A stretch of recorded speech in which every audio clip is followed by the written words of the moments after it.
Mais là, ce qu'on vient de voir, c'est une fake news. Sur le service public, il n'y a pas eu de sanction.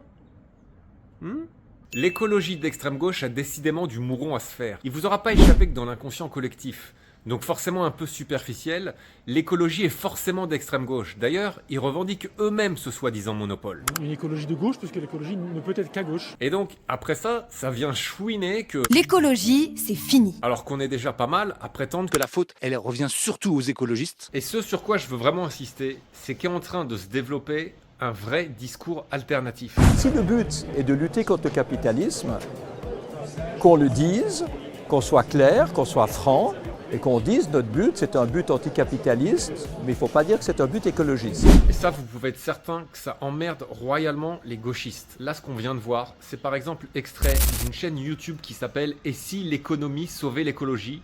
que je vous recommande chaudement. Qu'est-ce qui se passe dans les rédactions? Pourquoi cette espèce de consensus anti-clim qu'on a observé tout l'été? Soyons honnêtes, c'est le discours qui est tenu par l'ADEME et par les pouvoirs publics. Et à titre d'exemple, il y a un autre média que je voudrais citer, parce qu'il fait vraiment un travail exceptionnel, notamment en matière de réinformation.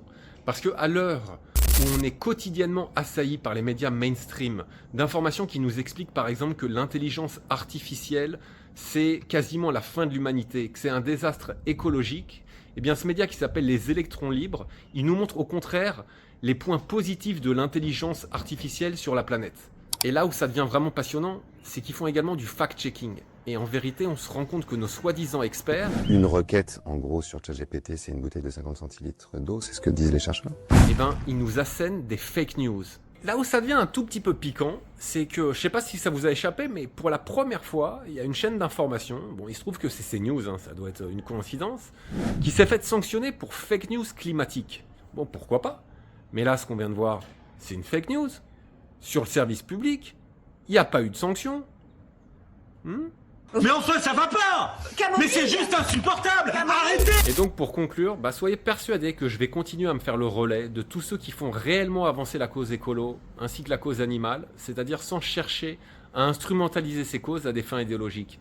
Dites-moi, la gauche radicale, c'est jamais qu'une petite minorité, même si elle est largement relayée et mise en avant par nos médias mainstream. Mais il n'y a aucune raison de leur laisser un monopole sur des sujets aussi importants.